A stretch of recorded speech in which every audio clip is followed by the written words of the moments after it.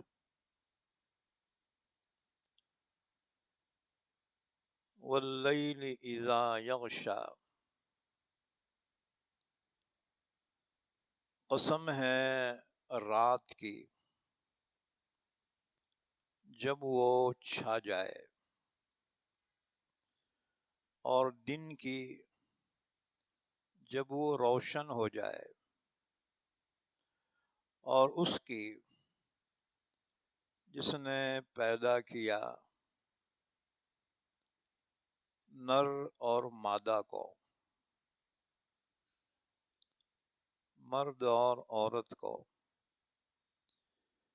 بے شک تمہاری کوشش یقیناً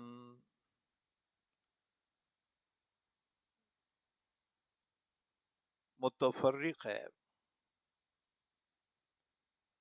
بس بہرحال جس نے دیا اور اللہ سے ڈرتا رہا اور تصدیق کی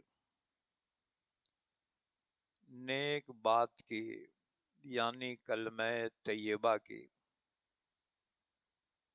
تو ہم آہستہ آہستہ اس کو پہنچا دیں گے آسانی میں، یعنی جنت میں۔ اور بہرحال جس نے کنجوسی کی اور بے پرواہ رہا اور جھٹلایا نیک بات کو، یعنی کلمہ طیبہ کو، تو ہم آہستہ آہستہ اس کو پہنچا دیں گے سختی میں، یعنی جہنم میں، اور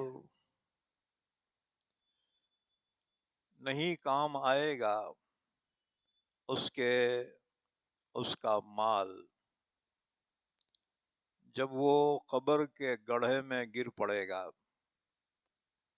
بے شک ہمارے ذمہ ہے ہدایت دینا، اور بے شک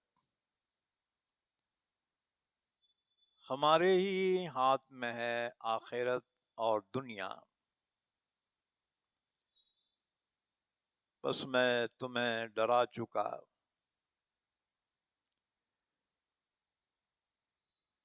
دہکتی ہوئی جہنم کی آگ سے۔ نہیں داخل ہوگا اس میں مگر بڑا ہی بدبخت، جس نے جھٹلایا اور روگردانی کی۔ اور ہم بچا لیں گے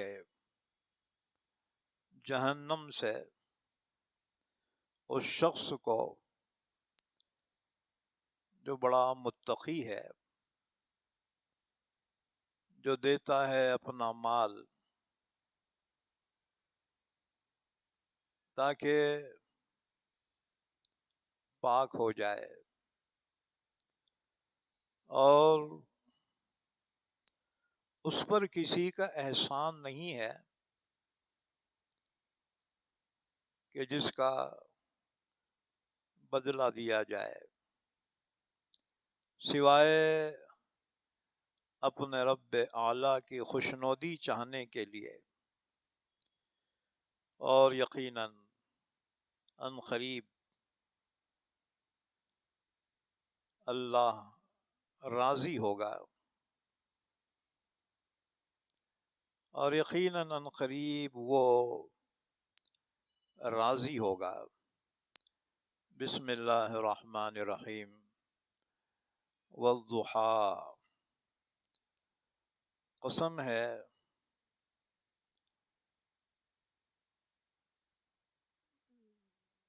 سورج کے چڑھنے کے وقت کی،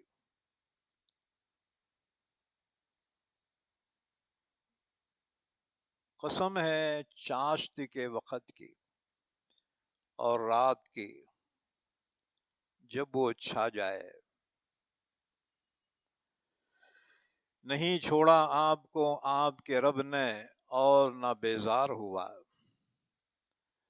اور یقیناً آخرت بہتر ہے آپ کے لیے دنیا سے، اور یقیناً عنقریب آپ کو آپ کا رب اتنا دے گا کہ آپ راضی ہو جائیں۔ کیا نہیں پایا اس نے آپ کو یتیم، پھر اس نے ٹھکانہ دیا، اور اس نے پایا آپ کو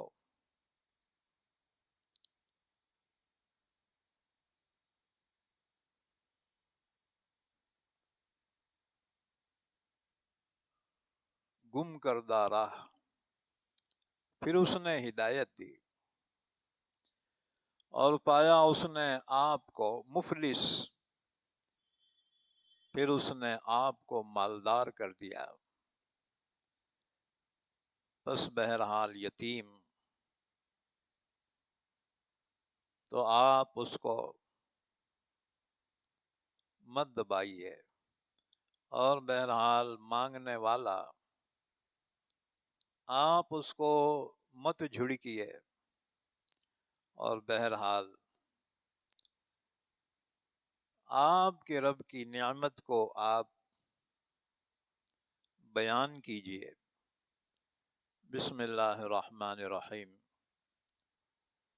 الم نشرح لک صدرک، اے نبی صلی اللہ علیہ وسلم، کیا نہیں کھولا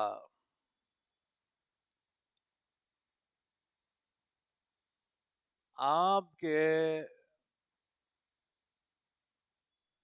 رب نے آپ کے سینے کو، اور اتار رکھا آپ سے آپ کے بوجھ کو، جس نے آپ کی کمر توڑ رکھی تھی۔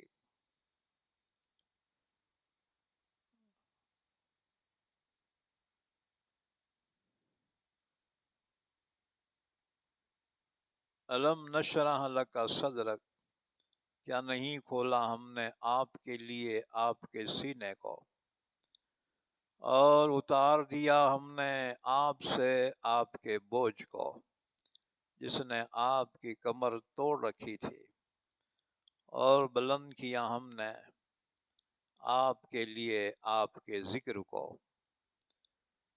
بس بے شک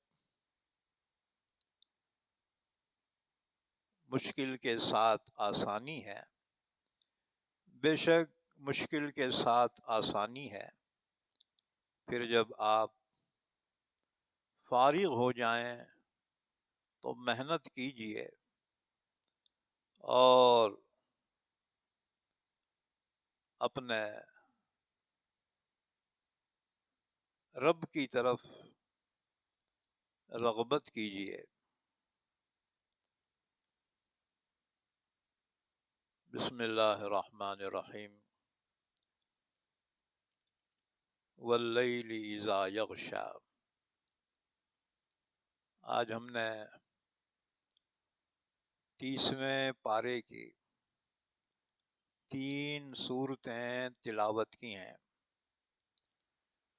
سورہ لیل، سورہ ضحیٰ، اور سورہ الم نشرح۔ تو پہلے سورہ لیل کی تفسیر بیان کی جائے گی، اس کے بعد سورہ ضحیٰ، پھر سورہ الم نشرح کی۔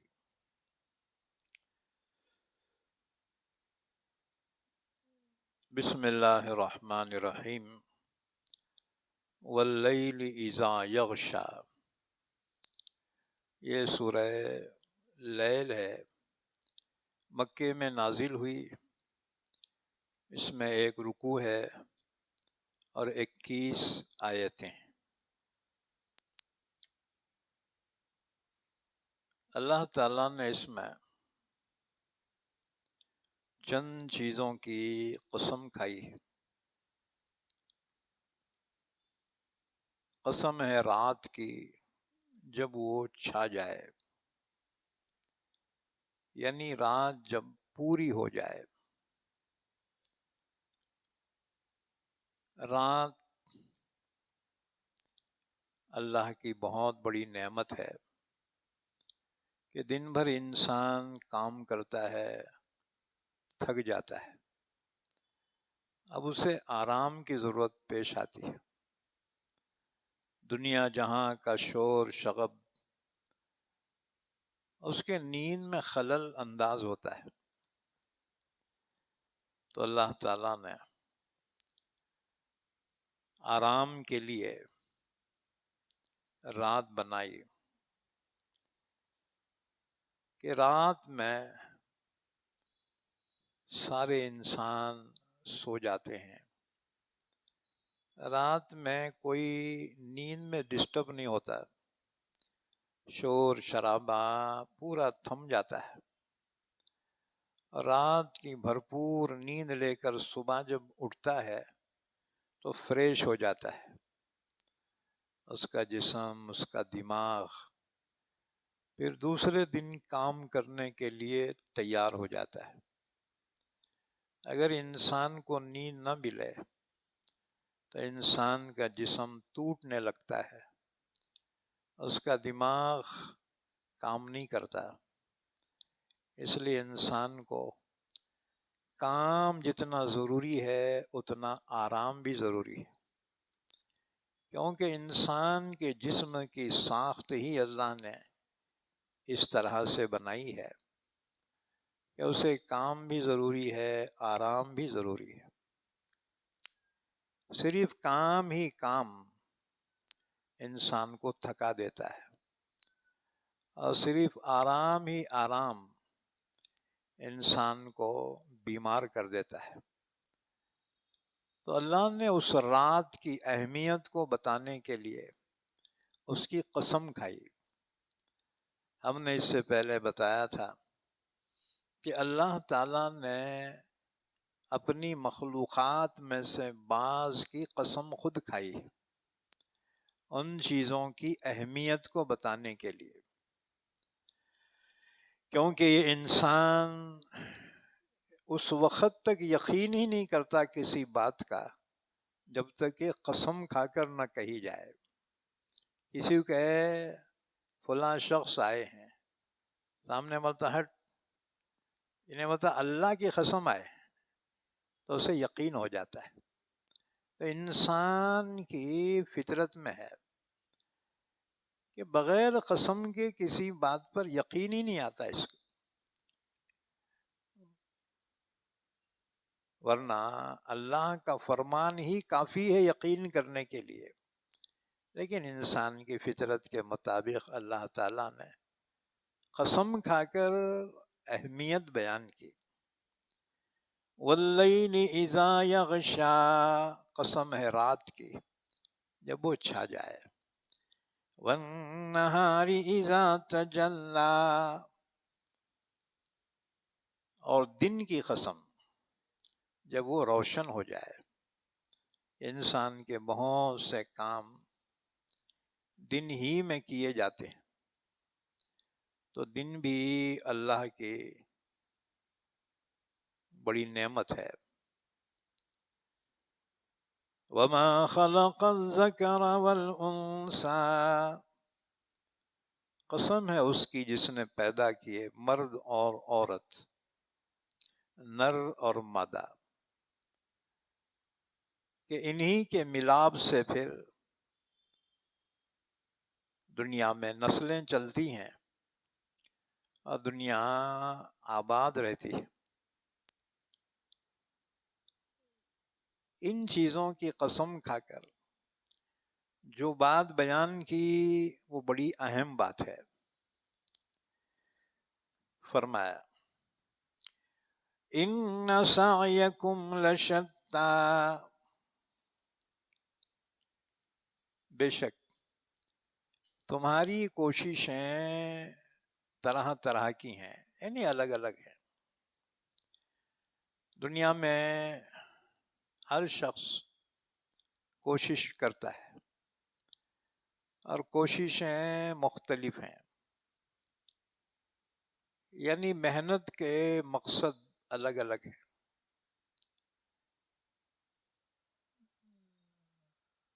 چنانچہ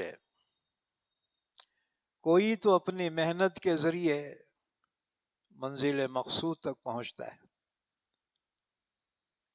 اور کوئی منزل سے بھٹک جاتا ہے.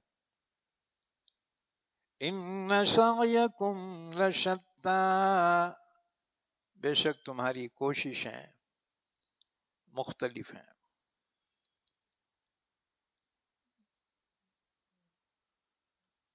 اس سلسلے میں حدیث پاک سن لو. حضرت ابو مالک اشعری رضی اللہ تعالیٰ عنہ فرماتے ہیں رسول اللہ صلی اللہ علیہ وسلم نے فرمایا صبح کے وقت سب لوگ اپنے گھروں سے نکل جاتے ہیں اور پھر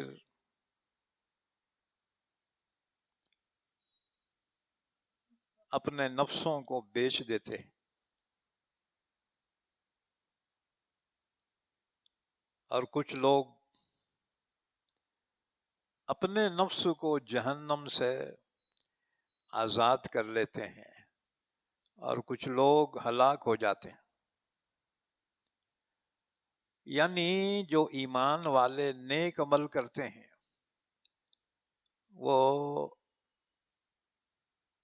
جنت کے مستحق ہو جاتے ہیں، یعنی کامیاب ہو جاتے ہیں، اور جو لوگ ناجائز حرام کام کرتے ہیں وہ جہنم کے مستحق ہو جاتے ہیں. رسول اللہ صلی اللہ علیہ وسلم نے فرمایا، بخاری مسلم کی حدیث ہے، حضرت عدی بن حاتم رضی اللہ تعالیٰ عنہ نے فرمایا کہ رسول اللہ صلی اللہ علیہ وسلم نے فرمایا جہنم سے بچو اگرچہ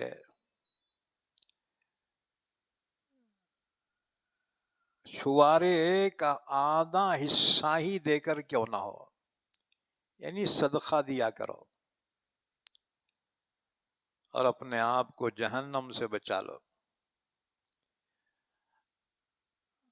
دو قسم کے انسان ہیں جو محنت کرتے ہیں. فَأَمَّا مَنْ أَعْطَى وَاتَّقَى وَصَدَّقَ بِالْحُسْنَى، بہرحال ایک وہ شخص ہے جو اللہ کی راہ میں دیتا ہے، خرچ کرتا ہے اور اللہ سے ڈرتا بھی ہے اور کلمہ طیبہ کی تصدیق بھی کرتا ہے. فَسَنُيَسِّرُهُ لِلْيُسْرَى، اللہ نے فرمایا ہم اسے آہستہ آہستہ لے چلیں گے آسانی کی طرف، یعنی جنت کی طرف. تو جنت میں داخل ہونے کے لیے تین چیزیں بیان کی: اللہ کی راہ میں خرچ کرنا، زکوٰۃ صدقہ خیرات دینا، بیواؤں کی یتیموں کی مدد کرنا، اپاہج کی غریبوں کی مدد کرنا، پریشان حالوں کی مدد کرنا. نمبر 2، واتقا، اللہ سے ڈرے اور اللہ کے احکام پہ عمل کرے، اور جس سے اللہ ناراض ہوتا ہے یعنی گناہوں سے بچے. اور ساتھ ساتھ کلمہ طیبہ کی تصدیق کرے۔ نیک عمل قبول ہونے کے لیے شرط ہے ایمان۔ ایمان کے بغیر کوئی نیک عمل قبول نہیں ہوتا۔ فَسَنُيَسِّرُهُ لِلْيُسْرَىٰ، تو ہم اس کے لیے جنت کا راستہ آسان کر دیتے ہیں۔ نمبر 2، بعض لوگ وہ ہیں وَأَمَّا مَن بَخِلَ وَاسْتَغْنَىٰ وَكَذَّبَ بِالْحُسْنَىٰ فَسَنُيَسِّرُهُ لِلْعُسْرَىٰ۔ دوسرا وہ شخص ہے جو اللہ کی راہ میں خرچ نہیں کرتا، یعنی بڑا بخیل، بڑا کنجوس ہے، نہ زکوٰۃ دیتا ہے، نہ خیرات کرتا ہے، نہ غریبوں کی مدد کرتا ہے، نہ بیواؤں یتیموں کی مدد کرتا ہے۔ وَاسْتَغْنَىٰ، اور وہ آخرت سے غفلت کرتا ہے، بے پرواہی کرتا ہے۔ وَكَذَّبَ بِالْحُسْنَىٰ، اور کلمہ طیبہ کو جھٹلاتا ہے، یعنی ایمان والا نہیں ہے۔ فَسَنُيَسِّرُهُ لِلْعُسْرَىٰ، تو ہم اس کے لیے جہنم کا راستہ آسان کر دیتے ہیں، یعنی وہ جہنمی ہے۔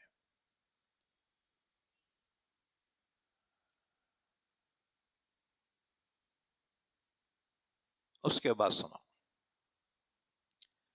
رسول اللہ صلی اللہ علیہ وسلم نے فرمایا، جب بچہ ماں کے پیٹ میں 4 مہینے میں پورا بن جاتا ہے تو اللہ کے حکم سے فرشتہ اس میں روح ڈالتا ہے، اس بچے میں جان پڑ جاتی ہے، اور پھر فرشتہ اللہ کے حکم سے اس کے بارے میں 4 باتیں لکھ دیتا ہے۔ نمبر 1، اس کی عمر، کہ دنیا میں اس کی عمر کتنی ہوگی۔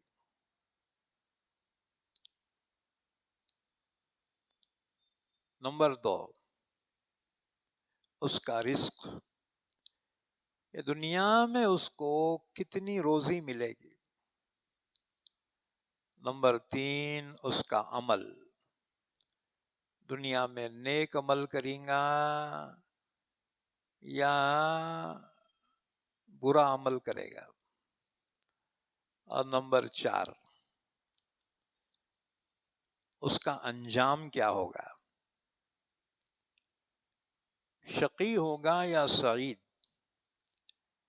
یعنی بدبخت ہوگا یا خوش نصیب ہوگا، جہنمی ہوگا یا جنتی ہوگا، اس بچے کے بارے میں پہلے لکھ دیا جاتا ہے۔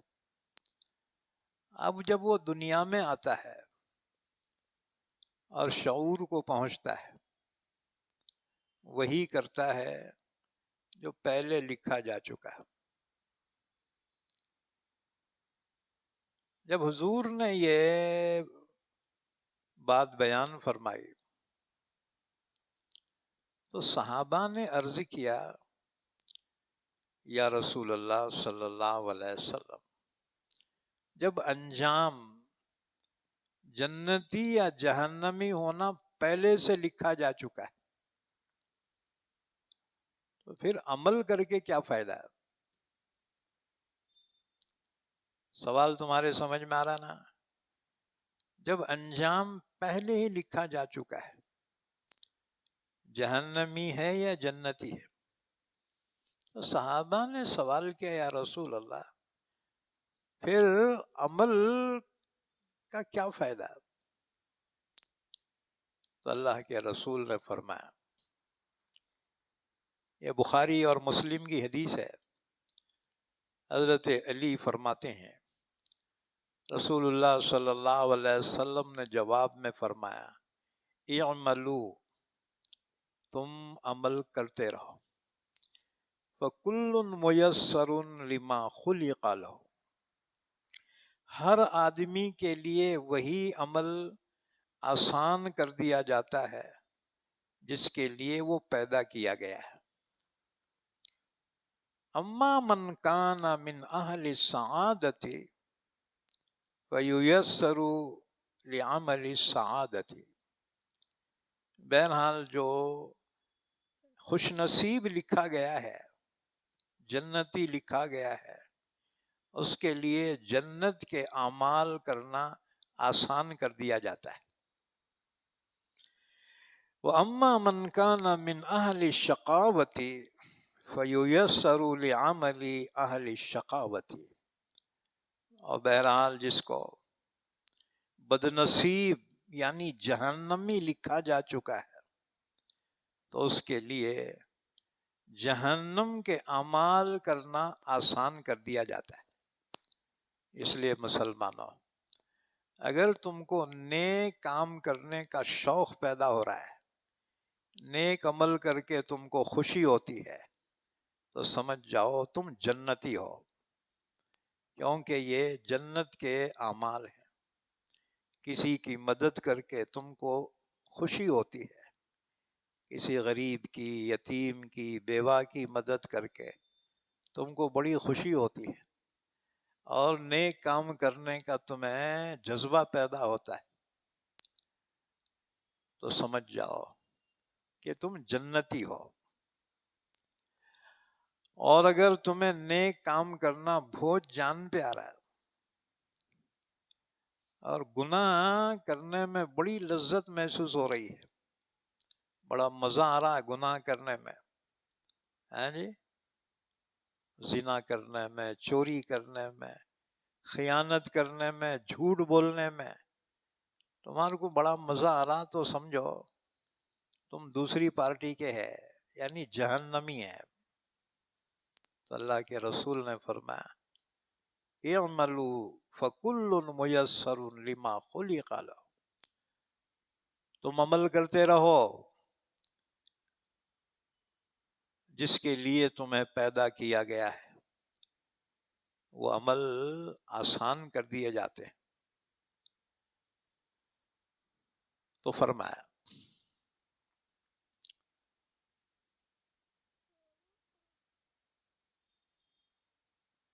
ایک اور حدیث سن لو،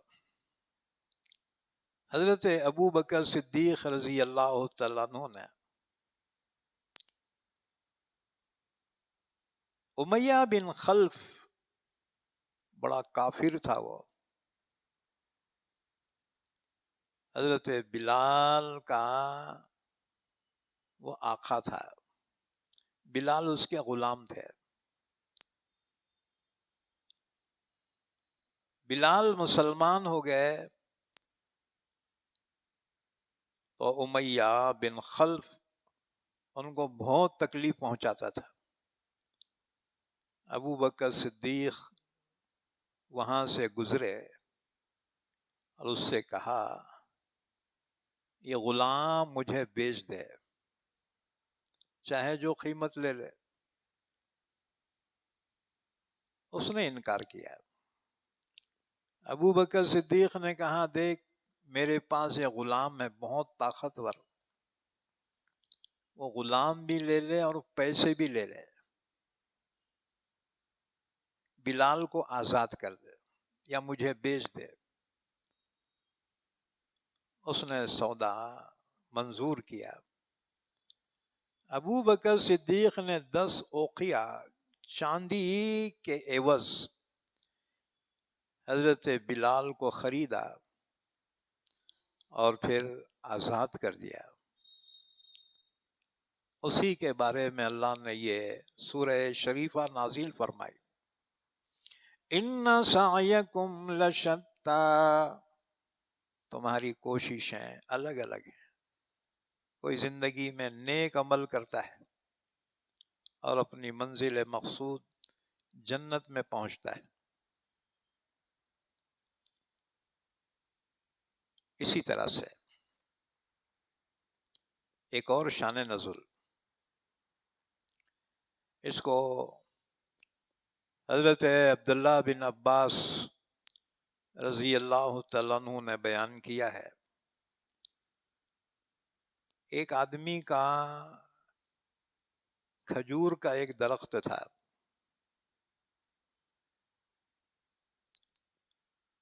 اس کے درخت کی شاخ اس کے پڑوس کے گھر کی طرف جھکی ہوئی تھی، اور وہ پڑوسی غریب آدمی تھا، اس کے بال بچے تھے۔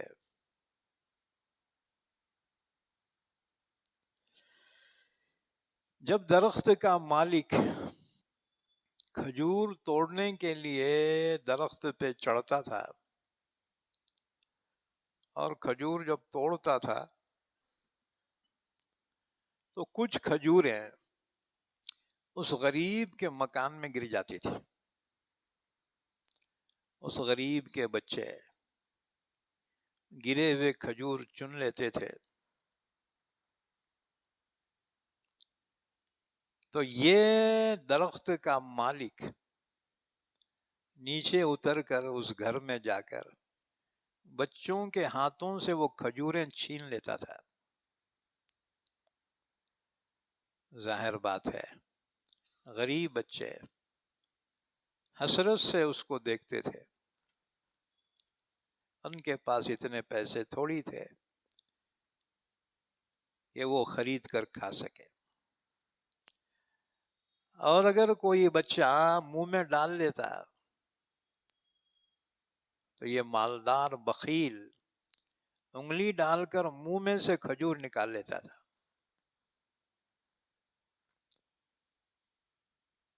وہ بچے رو دیتے تھے، ان بچوں کے باپ سے رہا نہیں گیا۔ وہ غریب آدمی اللہ کے رسول کی خدمت میں حاضر ہوا، عرض کیا یا رسول اللہ، میرا پڑوسی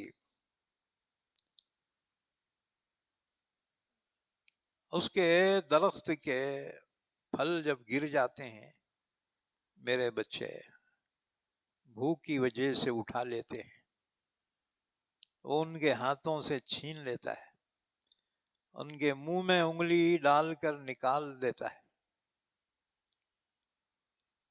اس نے اس طرح سے حضور کے سامنے اپنی مجبوری بے کسی کو بیان کیا، اللہ کے نبی کو اس پہ رحم آ گیا، ترس آ گیا۔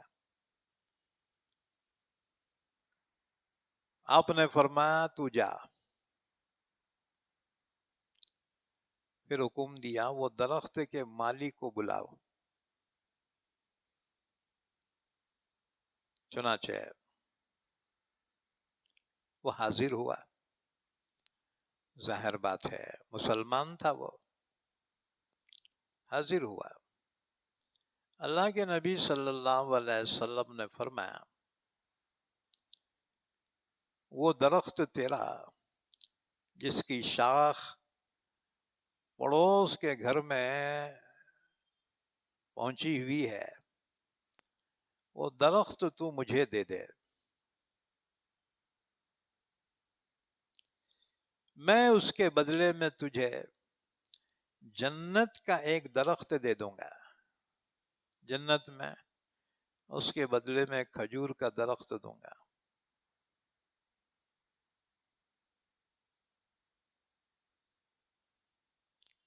اس نے کہا جی میں تو یہ درخت آپ کو ضرور دیتا، مگر میرے پاس میرے باغ میں جتنے درخت ہیں نا، ان میں سب سے بہترین پھل اسی درخت کا ہے۔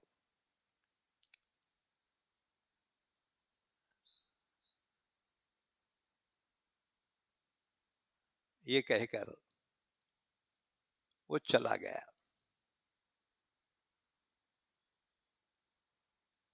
ایک تیسرا آدمی دونوں کی گفتگو سن رہا تھا۔ اللہ کے نبی وہ درخت ایک غریب بچوں کے لیے خریدنا چاہتے تھے. غریب بچے اس درخت کو، اس کے پھلوں کو دیکھ کے ترس جاتے تھے. اللہ کے نبی چاہتے تھے وہ درخت خرید کر وہ غریب اور اس کے بچوں کو دے دے، لیکن درخت کا مالک بڑا سخت دل تھا. اس نے یہ تو نہیں کہا کہ نہیں دیتا، کیونکہ نبی کا انکار کرنا کفر ہو جاتا ہے. اس نے کہا جی، اور درختوں میں اس درخت کے پھل مجھے بہت پسند ہیں، اور چلا گیا. ایک تیسرا آدمی دونوں کی گفتگو سن رہا تھا. وہ شخص حضور کی خدمت میں آیا، عرض کیا یا رسول اللہ صلی اللہ علیہ وسلم، اگر وہ درخت میں خرید کر ان غریبوں کو دے دوں تو کیا جنت میں مجھے کھجور کا درخت ملیں گا کیا؟ حضور نے فرمایا بے شک. اس نے کہا اچھی بات ہے. وہ تیسرا شخص درخت کے مالک کے پاس گیا، کہنے لگا میرے پاس جو باغ ہے نا کھجور کا، اس کے پھل بڑے لذیذ ہیں.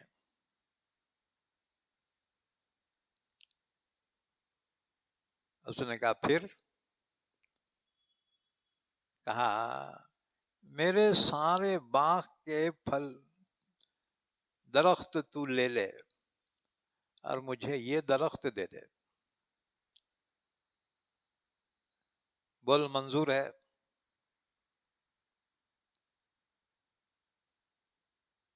کیونکہ تیرے اس درخت کے عوض میں اللہ کے نبی مجھے جنت میں ایک درخت دینے کا وعدہ فرما رہے ہیں.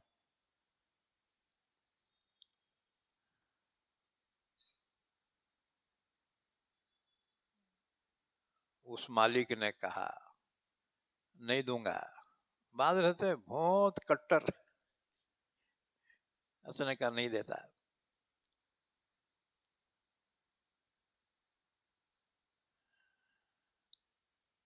خریدار نے کہا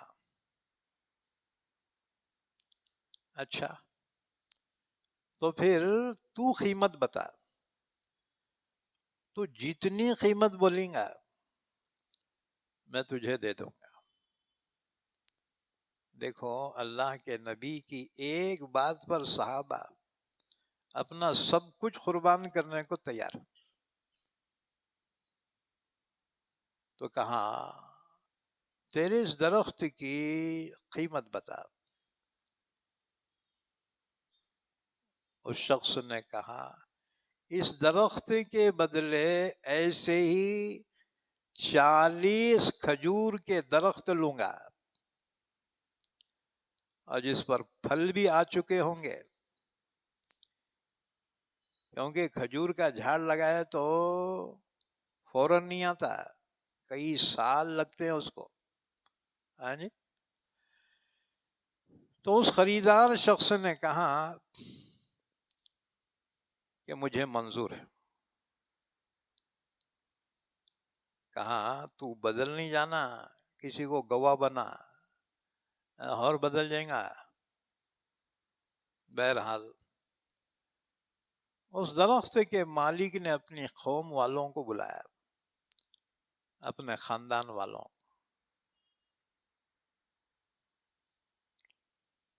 اور پھر سودا طے ہو گیا.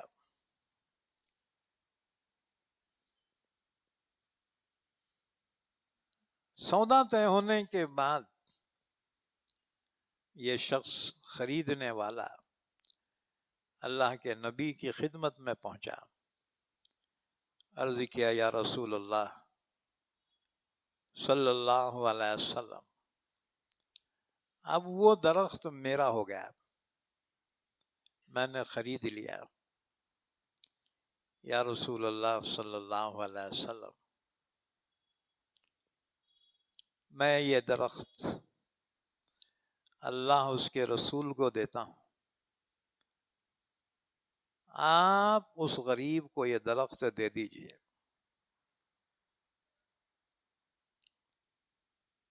اللہ کے نبی نے بہت خوشی کے ساتھ قبول کیا اور جنت میں کھجور کے درختوں کی بشارت دی۔ انہی صاحب کے بارے میں یہ سورت شریفہ نازل ہوئی۔ فَأَمَّا مَنْ أَعْطَى وَاتَّقَى وَصَدَّقَ بِالْحُسْنَى، جس نے دیا اللہ کی راہ میں اور اللہ سے ڈرتا رہا اور کلمہ طیبہ کی تصدیق کی، فَسَنُيَسِّرُهُ لِلْيُسْرَى، تو ہم اس کے لیے آسان کر دیتے ہیں جنت کو، یعنی وہ جنتی ہے۔ اچھا، اور وہ بخیل ایک جھاڑ دے رہے بولے تو انہیں بولا ہے تو میں نہیں دیتا۔ وَأَمَّا مَنْ بَخِلَ وَاسْتَغْنَى وَكَذَّبَ بِالْحُسْنَى، بہرحال جس نے کنجوسی کی اور بے پرواہی برتی اور کلمے کو جھٹلایا، فَسَنُيَسِّرُهُ لِلْعُسْرَى، ہم اس کے لیے آسان کر دیں گے جہنم کو، وہ جہنمی ہے۔ اچھا جی، یہ 40 درخت کھجور کے دے کر ایک درخت جو خرید کر اللہ کی راہ میں دیا، یہ کون صحابی تھے؟ یہ حضرت ابو الدحداح انصاری رضی اللہ تعالیٰ عنہ تھے، جس کی شان میں یہ سورہ واللیل نازل ہوئی۔ آگے فرمایا وَمَا يُغْنِي عَنْهُ مَالُهُ إِذَا تَرَدَّى، انسان کا مال اس کے کام نہیں آئے گا جب وہ خبر میں ڈال دیا جائے گا۔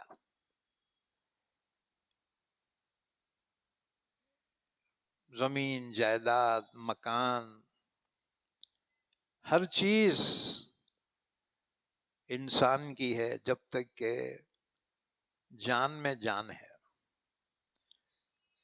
جب مر گیا رے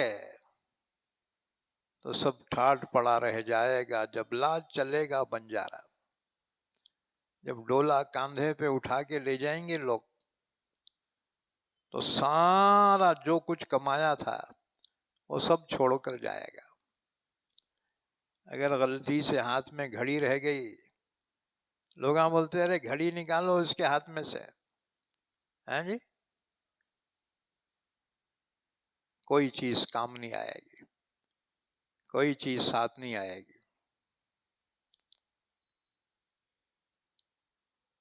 آگے فرمایا وَمَا يُغْنِي عَنْهُ مَالُهُ إِذَا تَرَدَّى، نہیں کام آئے گا اس کا مال جب وہ خبر کے گڑھے میں چلا جائے گا۔ إِنَّ عَلَيْنَا لَلْهُدَى، بے شک ہمارے ذمہ ہدایت دینا، اللہ جس کو چاہتا ہے ہدایت سے نوازتا ہے۔ وَإِنَّ لَنَا لَلْآخِرَةَ وَالْأُولَى، اور بے شک ہمارے ہی ملکیت میں ہے آخرت بھی دنیا بھی۔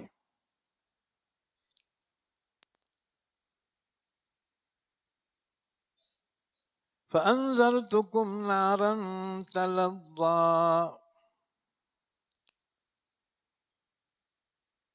میں تمہیں ڈرا چکا جہنم کی دہکتی ہوئی آگ سے، کہ جہنم کی آگ سے اپنے آپ کو بچاؤ۔ اچھا، ایک حدیث ہے، ترمذی شریف کی حدیث ہے،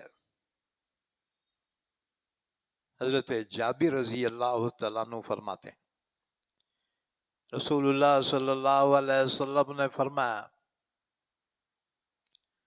جس نے مجھے دیکھا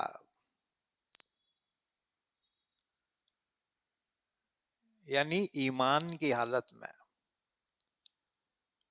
تو اسے جہنم کی آگ نہیں چھوئے گی،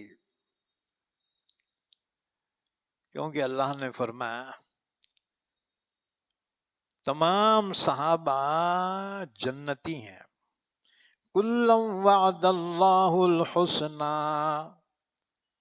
تمام صحابہ سے اللہ نے جنت کا وعدہ فرمایا۔ جس نے ایمان کی حالت میں اللہ کے نبی کو دیکھا وہ جہنم میں نہیں جائے گا، وہ سارے صحابہ جنتی۔ آگے فرمایا لا یصلاها الا الاشقى، جہنم میں وہی داخل ہوگا جو بدنصیب ہے، جو بدبخت ہے، الذی کذب وتولی، جس نے جھٹلایا اور روگردانی کی، اللہ اس کے رسول کا انکار کیا، وہی بدبخت جہنم میں داخل ہوگا۔ وَسَيُجَنَّبُهَا الْأَتْقَى الَّذِي يُؤْتِي مَالَهُ يَتَزَكَّى، اور جہنم سے بچا لیا جائے گا وہ شخص جو متقی پرہیزگار ہوگا۔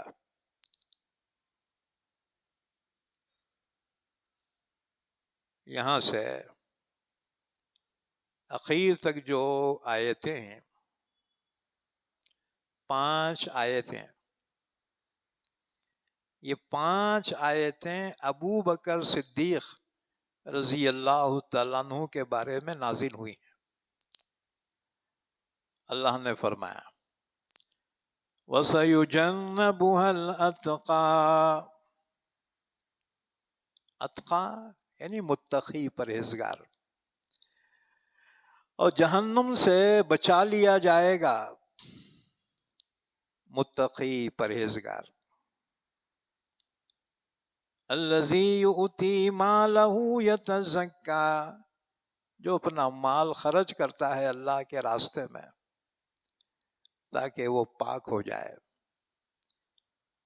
وما لأحد عنده من نعمة تجزا، اس پر کسی کا احسان نہیں ہے کہ اس کا بدلہ چکا رہا ہو۔ کیوں خرچ کرتا ہے مال؟ إلا ابتغاء وجه ربه الأعلى، مگر اپنے رب اعلیٰ کی خوشنودی چاہنے کے لیے۔ وَلَسَوْفَ يَرْضَىٰ، اور یقیناً وہ راضی ہوگا۔ آیت شریفہ کا شان نزول یہ ہے۔ ابو بکر صدیق رضی اللہ تعالیٰ عنہ نے 7 ایسے غلام خرید کر آزاد کیے جو مسلمان ہو گئے تھے، اور ان کے جو کافر مالک تھے ان کو بہت تکلیفیں پہنچاتے تھے۔ ابو بکر صدیق ان ظالموں کے پاس پہنچتے اور اس غلام مسلمان کا سودا کرتے اور منہ مانگے دام دے کر خرید کر اس مسلمان غلام کو آزاد کر دیتے۔ وہ 7 میں سے ایک بلال حبشی بھی ہیں جن کو خرید کر ابو بکر صدیق نے آزاد کر دیا۔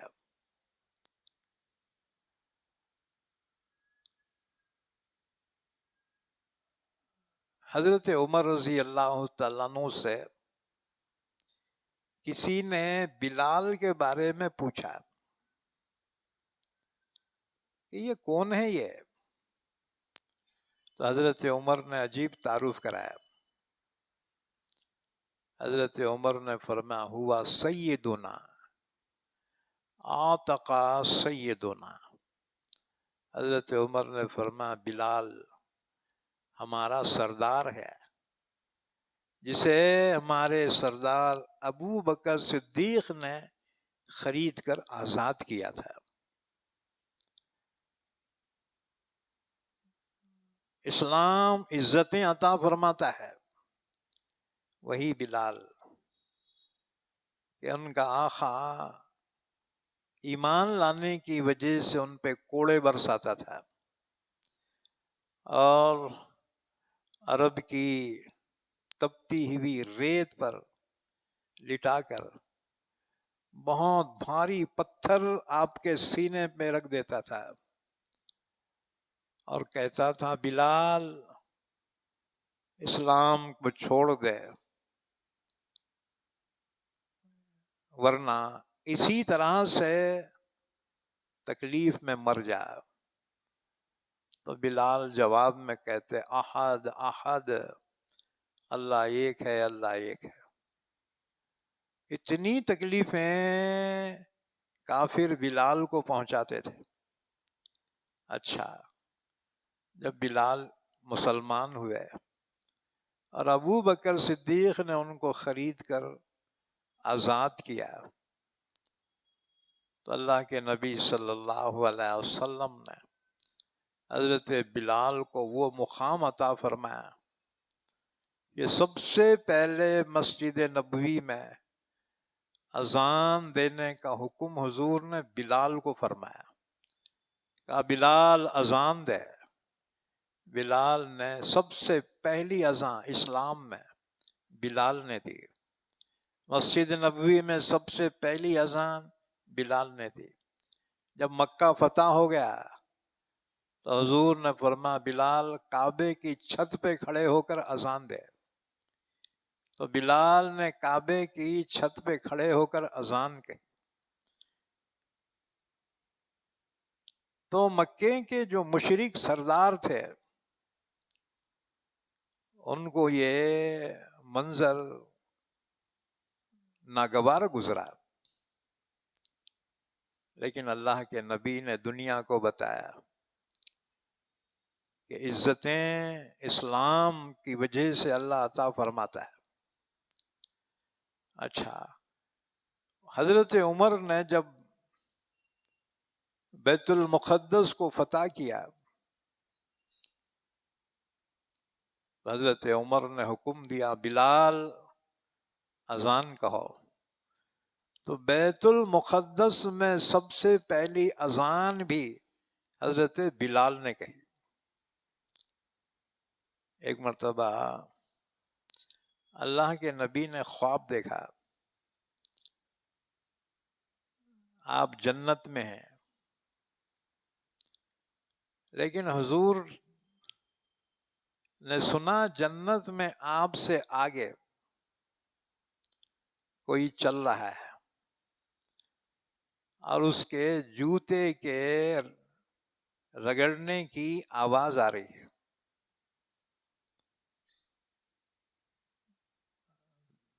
حضور نے بیدار ہونے کے بعد بلال کو بلایا، فرمایا بلال کون سا عمل کرتا ہے؟ میں نے تیرے جوتوں کی گھسیٹنے کی آواز جنت میں سنی ہے. تم بولیں گے حضور سے پہلے بلال جنت میں کیسا کیا گئے؟ سرکار کے آگے خادم رہتا نا جی، ہاں جی، سرکار کے آگے خادم رہتا. تو بلال کی حیثیت خادم کی حیثیت تھی.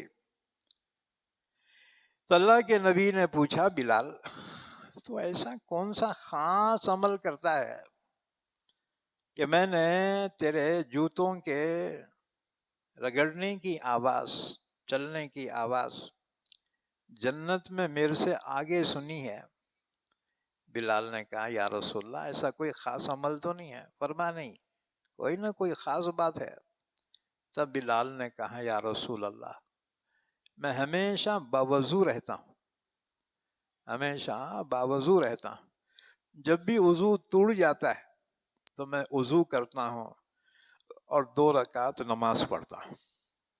حضور نے فرمایا تبھی تو کہوں کہ جنت میں میرے سے بھی آگے ہے تو. ہاں جی.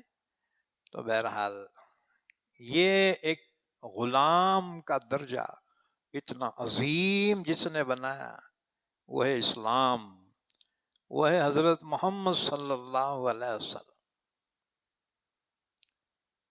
کی. محمد سے وفا تو نے تو ہم تیرے ہیں، یہ جہاں چیز ہے کیا لوح و قلم تیرے. تو ہماری عزتیں اللہ کے نبی کی اطاعت میں. تو ابو بکر صدیق رضی اللہ تعالیٰ عنہ کی شان میں یہ آیتیں نازل ہوئی. اچھا، ابو بکر صدیق کمزور غلاموں کو خرید کر آزاد کرتے تھے.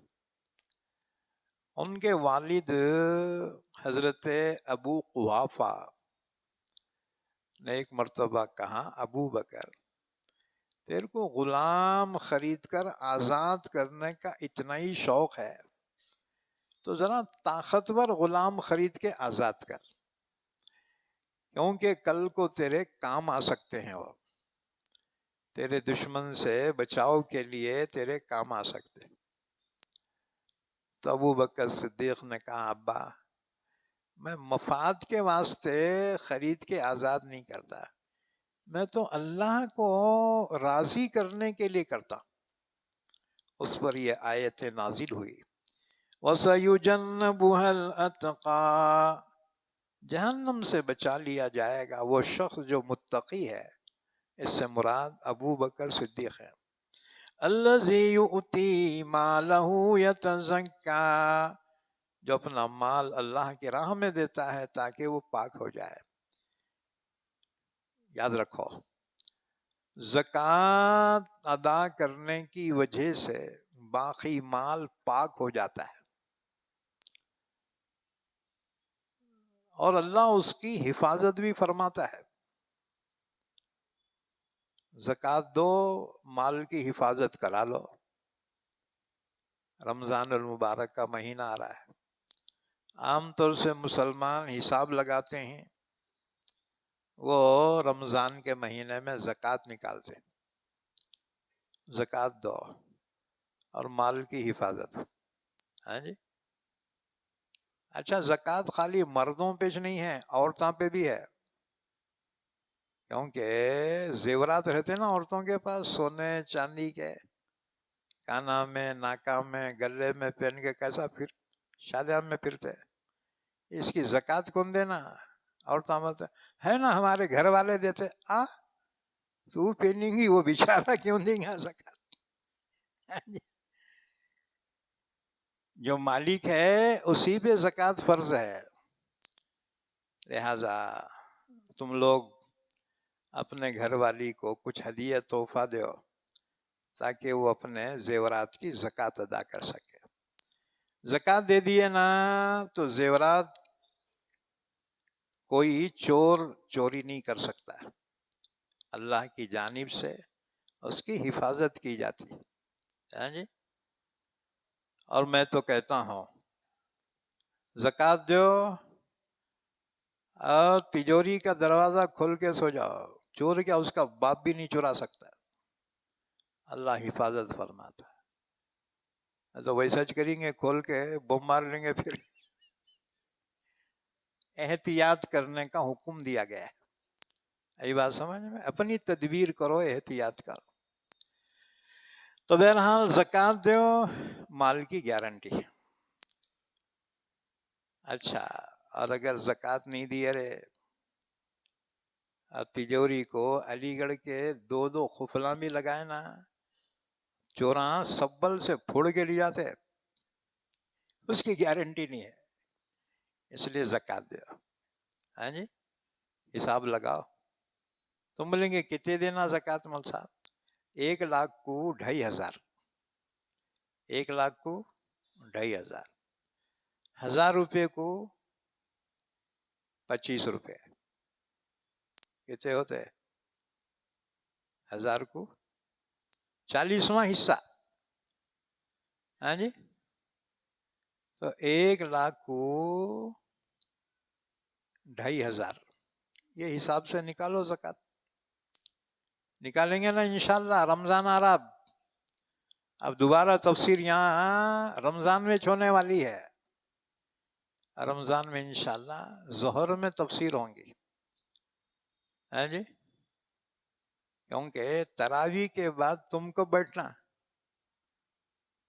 پہلے تو عشاء کی 17، 20 رکعت، پھر اور تراویح کی 37 رکعت، ہاں جی، گل جاتے تم، بعد میں نہیں بیٹھ سکتے. اس لیے رمضان میں تفسیر ظہر میں ہوں گی. اس لیے یاد رکھو، اپنے مال کی زکوٰۃ دو، اللہ تعالی تمہارے مال کی حفاظت فرمائے گا اور وہ تمہارا مال پاک ہو جائے گا. الذی یؤتی مالہ یتزکا، جو اپنا مال دیتا ہے اللہ کی راہ میں تاکہ پاک ہو جائے. وَمَا لِأَحَدٍ عِندَهُ مِن نِعْمَةٍ تُجْزَىٰ، اس پر کسی کا احسان نہیں ہے کہ جو اس کا بدلہ دیا جائے. إِلَّا ابْتِغَاءَ وَجْهِ رَبِّهِ الْأَعْلَىٰ، اللہ کی راہ میں خرچ کرتا ہے صرف اللہ کو راضی کرنے کے لیے. وَلَسَوْفَ يَرْضَىٰ، اور یقیناً وہ راضی بھی ہو جائے گا. یہ سورہ لیل کی تفسیر ہوئی. دوسری صورت ہم نے پڑھی سورہ والضحیٰ. سورہ والضحیٰ یہ مکے میں نازل ہوئی اور اس میں 11 آیتیں ہیں. اللہ نے یہاں بھی قسم کھائی، والضحیٰ واللیل اذا سجا، قسم ہے چاشت کے وقت کی، جب سورج بلند ہوتا ہے تو روشنی فل ہو جاتی. یہ بچے کہاں سے آ رہے جی؟ ہلو ہلو، پیچھے بیٹھ، اٹھا پیچھے جا.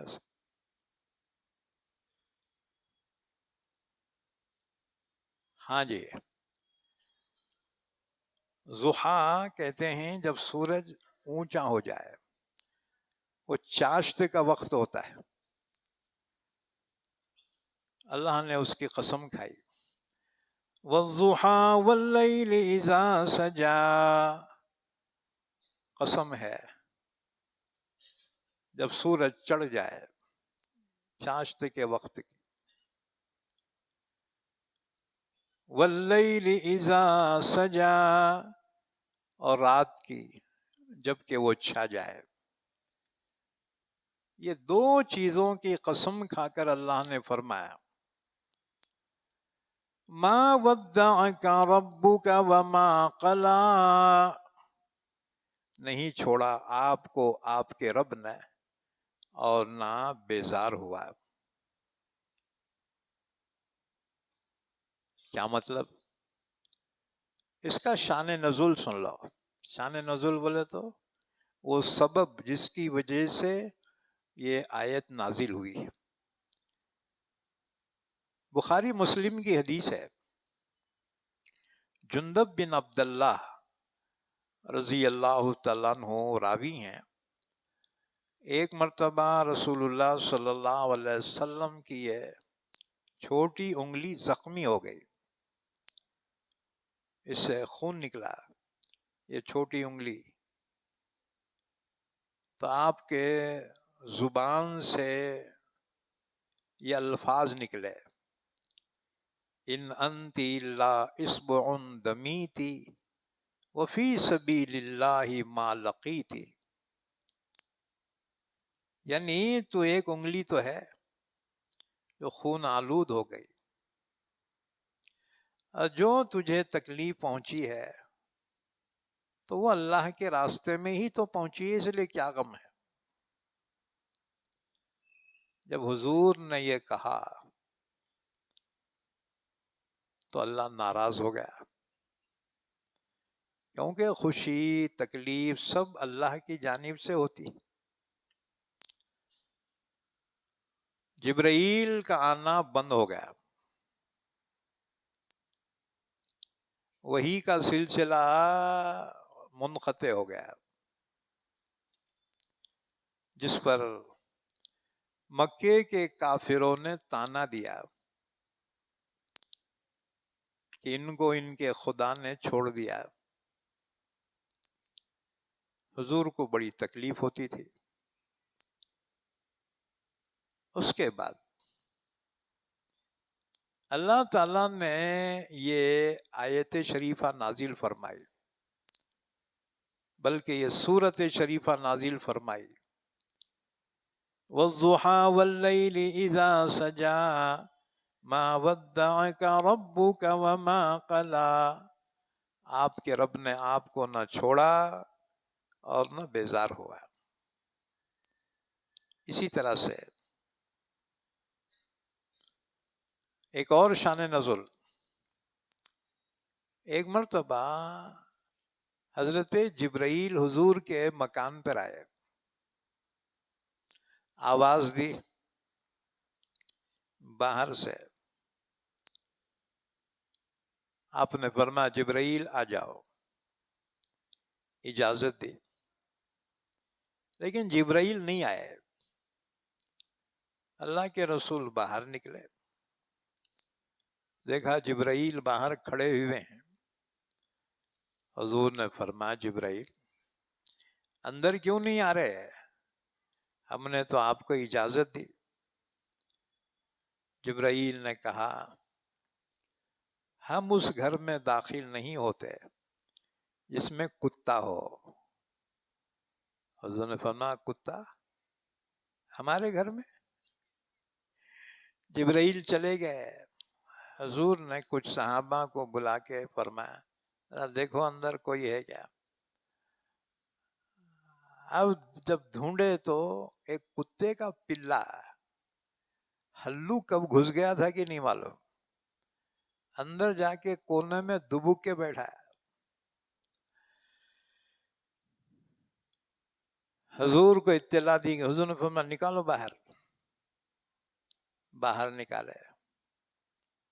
اب حضور کو اتنا غصہ آیا کہ جبرائیل جیسا فرشتہ یہ کتے کی وجہ سے اندر نہیں آیا۔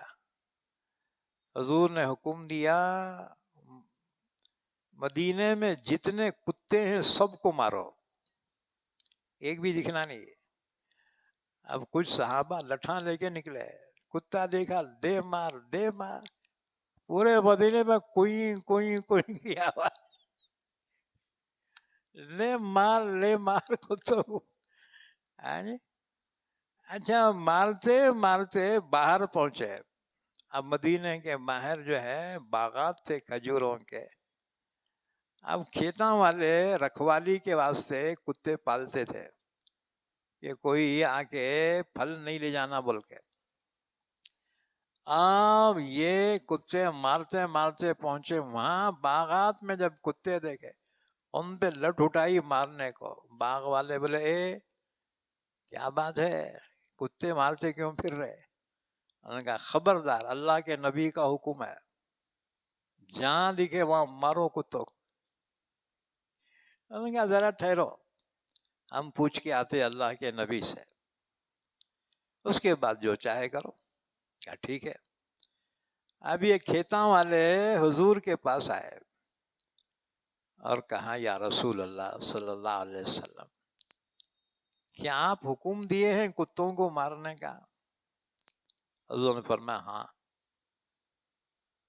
کھیت والوں نے کہا حضور ہم جو ہے کھیت کی رکھوالی کے واسطے ہم کتے پالتے ہیں یا رسول اللہ، یہ کتوں کو آپ جو ہے چھوڑ دو، کیونکہ یہ ہمارے رکھوالی کرتے ہیں کتے۔ تب حضور نے اجازت دی، کھیتوں کی رکھوالی کے واسطے جو کتے ہوتے ہیں یا شکاری کتے، اس کی اجازت دی حضور نے۔ باقی جو عیدی کتے رہتے نا، ہوٹلا میں کھاتے، وہاں پڑی کھاتے بیٹے، لوگوں کو پریشان کرتے۔ اور کتے پاگل اگر ہو جائے نا، حضور نے فرمایا قتل الموذی قبل الایذا، انتظار نہ کو کرو انہیں کاٹا تو مارتو، بلکہ ان کو پہلے مارو۔ سانپ ہے، بچھو ہے، ہاں جی، پاگل کتا ہے، حضور نے فرمایا انتظار نہ کو کرو، دکھتے ہی ان کو مارو۔ ہاں جی، یہ تکلیف دینے والے جانور۔ تو جو کھیتوں میں رکھوالی کے کتے ہوتے ہیں نا، حضور نے فرمایا ان کو نہ کو مارو۔ اچھا جی، اس کے بعد مدینے کے اطراف کے جنات مسلمان ہو گئے۔ تو حضور نے فرمایا دیکھو، جنات کی قوم مسلمان ہو گئی ہے، تو وہ جنات کبھی سانپ کی شکل میں آتے جی، اور کبھی وہ کتوں کی شکل میں بھی آتے۔ جناتاں جو ہے کبھی بلی کی شکل میں آتے۔ حضور نے فرمایا کہ عام کتوں کو مارنے کے بجائے جو کتے کالے ہوتے ہیں نا، تو وہ اکثر شیطان ہوتے ہیں۔ حضور نے فرمایا ان کو مارو۔ اسی طرح سانپ، حضور نے فرمایا تمہارے بھائی جنات کی قوم مسلمان ہو گئی ہے، لہذا سانپ دکھتے ہی فوراً نہ کو مارو، اس کو مہلت دو۔ اے جنات ہے تو چل جاتا، نہیں گیا رے، پھر اس کو مارو۔ ما ودعک ربک وما قلی، وحی کا سلسلہ بند ہو گیا۔ حضرت جبرائیل کا آنا بند ہو گیا، تقریباً 15 دن گزر گئے۔ تو اور ایک روایت میں 40 دن تک جبرائیل نہیں آئے۔ تو کافر کہنے لگے کہ ان کے رب نے ان کو چھوڑ دیا، محمد کو صلی اللہ علیہ وسلم، اور ان سے بیزار ہو گیا۔ اس پر یہ آیت شریفہ نازل ہوئی اور اللہ کے نبی کو تسلی دی جا رہی ہے، ما ودعک ربک وما قلی، نہیں چھوڑا آپ کے رب نے آپ کو، اور نہ وہ بیزار ہوا۔ اچھا، حضرت جندب فرماتے ہیں جس عورت نے حضور کو یہ تانا دیا تھا نا، یہ ابو لہب کی بیوی تھی، ام جمیل، مور ڈینجر۔ اس کو اللہ نے حمالۃ الحطب کہا، وامرأتہ حمالۃ الحطب، دن بھر کانٹوں کی لکڑیاں چن کے لاتی تھی اور حضور کے راستے میں بچھاتی تھی۔ حضور کے گھر سے جب آپ حرم کی طرف جاتے تھے نا، تو اندھیرے میں لا کے بچھا دیتی تھی، ان کو کیسا تو بھی چبھنا بل گئے۔ اللہ نے فرمایا ابو لہب بھی جہنم میں جلے گا اور اس کی بیوی بھی جہنم میں جلے گی۔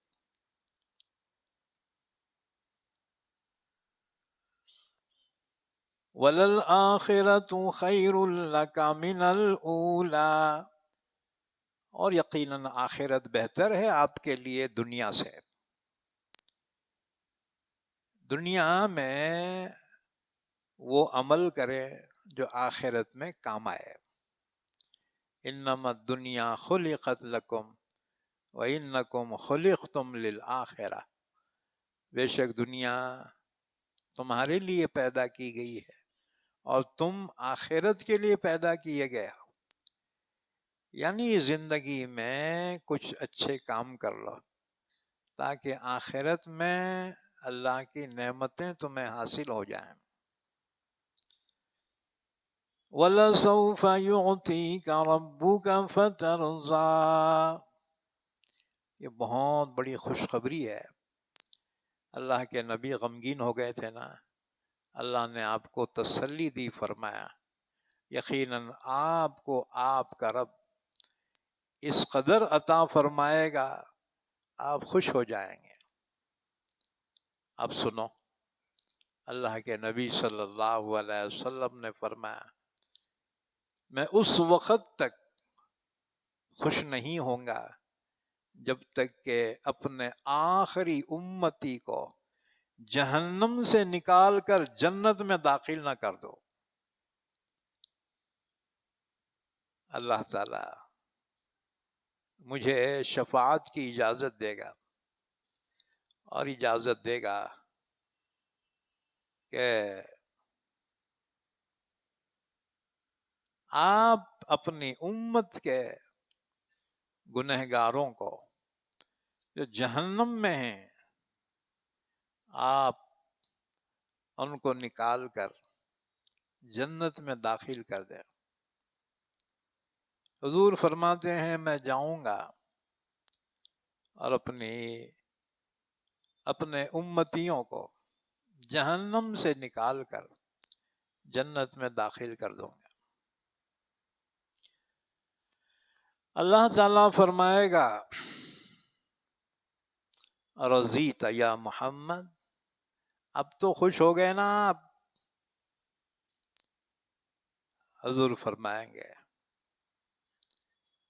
میں اس وقت تک خوش نہیں ہوں گا جب تک کہ اس آخری میری امت کے گنہگار کو جہنم سے نکال کر جنت میں داخل نہ کر دو۔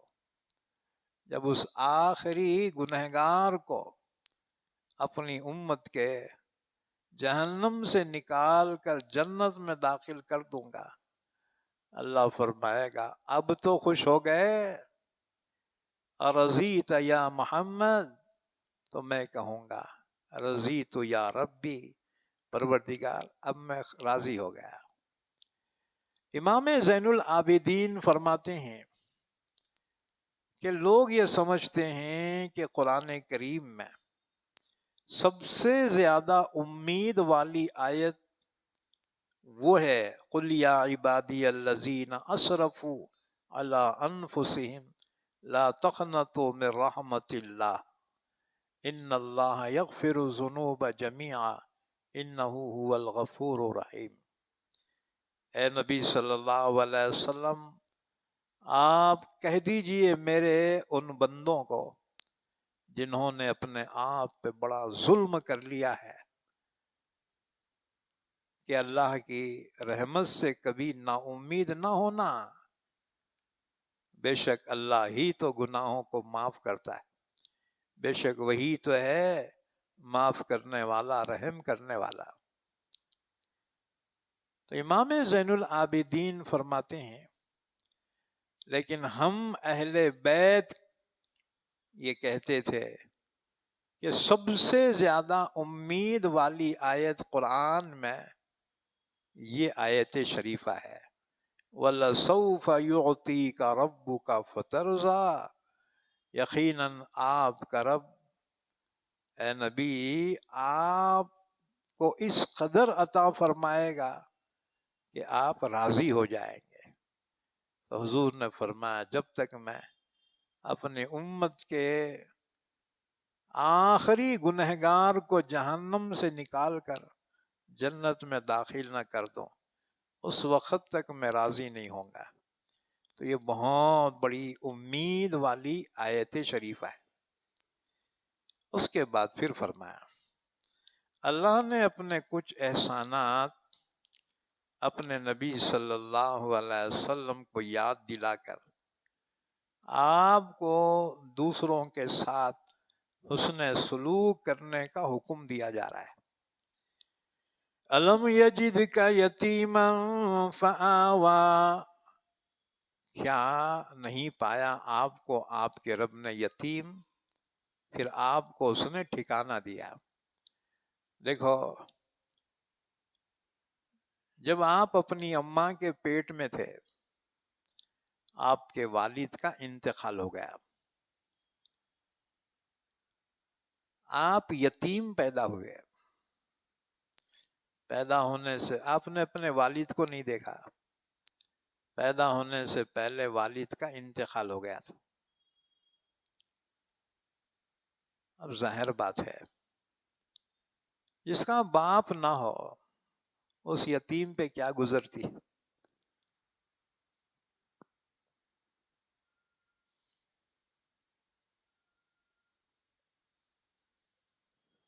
لیکن آپ کی اماں بی بی آمنہ نے آپ کو سہارا دیا۔